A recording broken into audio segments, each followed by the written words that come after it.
មានគ្នាយើងម្នាក់ទៀតហើយក៏បានខមមិនឲ្យខ្ញុំនឹងជួយនិយាយអំពីប្រវត្តិរបស់កីឡាករជេយូណាមហើយនៅក្នុងថ្ងៃនេះដែរខ្ញុំនឹងលើកយកអំពីប្រវត្តិកីឡាកររបស់ជេយូណាមមកចែកជូនអ្នកទាំងអស់គ្នាស្ដាប់ទាំងអស់គ្នាតែកុំឲ្យខាតពេលយូរយើងចូលទៅស្ដាប់តែម្ដងទៅកីឡាករជេយូណាមគឺជាតួអង្គលំដាប់រ៉ាំង S ដែលតួនាទីលេងរបស់គាត់គឺជា Wing Spiker ជេយូណាមគាត់លេងឲ្យក្រុម Sky High នៅក្នុងហ្គេម The Spy Cross គាត់គឺជាគូប្រជែងហើយក៏ជាមិត្តចាស់របស់ Siwoo ផងដែរកាលពីកុមារភាពជេយូណាមនិង Siwoo ស្គាល់គ្នាតាំងពីនៅរៀនអនុវិទ្យាល័យមកម្ល៉េះពួកគេចូលចិត្តលេងបាល់ទះជាមួយគ្នាខ្លាំងណាស់ហើយក៏បង្កើតទំនាក់ទំនងជាមិត្តល្អនឹងគ្នាផងដែរទោះបី Siwoo មានទេពកោសល្យពីកំណើតក៏ដោយក៏ជេយូណាមគាត់មិនដែលចំណែននឹងទេពកោសល្យរបស់ Siwoo ឡើយអ្វីដែលជាបញ្ហាធំបំផុតនោះគឺជេយុនគ្មានទេពកោសល្យធម្មជាតិក្នុងការលេងបាល់ទះឡើយការសម្របសម្រួលរាងកាយរបស់គាត់គឺអន់ខ្លាំងណាស់ដល់ថ្នាក់ត្រូវទន្ទិញចលនានិងការហ្វឹកហាត់រាប់ពាន់ដងទើបអាចធ្វើបានដូចអ្នកដទៃ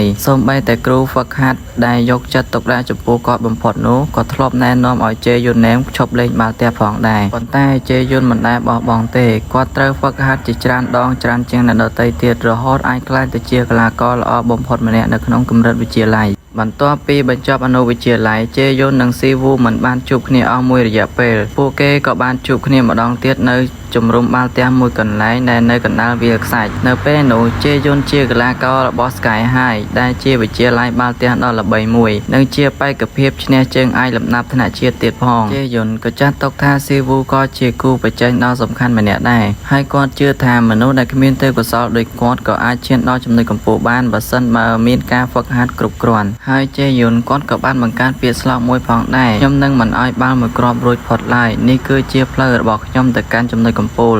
ហើយនេះក៏ជាពាក្យស្លោករបស់គាត់ជេយុនគាត់មិនដែលយកឈ្នះដោយពឹងផ្អែកលើទេពកោសល្យនោះឡើយប៉ុន្តែគាត់យកឈ្នះដោយការខិតខំប្រឹងប្រែងនិងការតស៊ូកន្លងមករបស់គាត់នៅពេលដែលស្តេមីណាក្រុមរបស់គាត់ធ្លាក់ក្រោម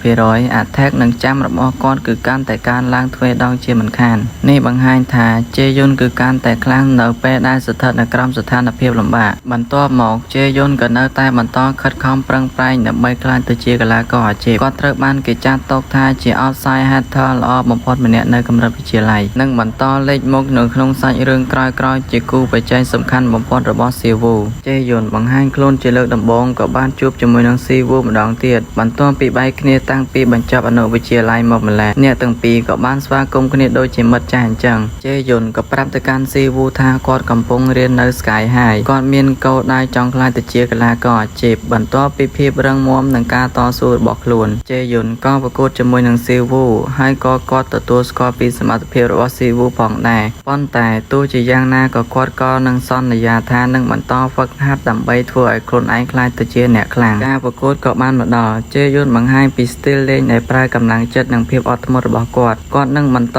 រត់និងវាយមិនឈប់រហូតធ្វើឲ្យគូប្រកួតនឿយហត់ Ability Determination តំណាងឲ្យការកាន់តែខ្លាំងនៅពេលដែលស្ថានភាពលំបាកសរុបមកជេយុនណាមគឺជាតួអង្គដែលតំណាងឲ្យការខិតខំប្រឹងប្រែងដែលយកឈ្នះការខ្វះខាតទេពកោសល្យតួនាទីរបស់គាត់មានសារៈសំខាន់បំផុតនៅ Chapter ទី 2 និង Chapter ទី 5 ដើម្បីជាគូប្រជែងនិងជាកម្លាំងជំរុញឲ្យ Siwoo កាន់តែរីកចម្រើនបន្ទាប់ពីនោះសាច់រឿងផ្លូវការមិនបានបន្ត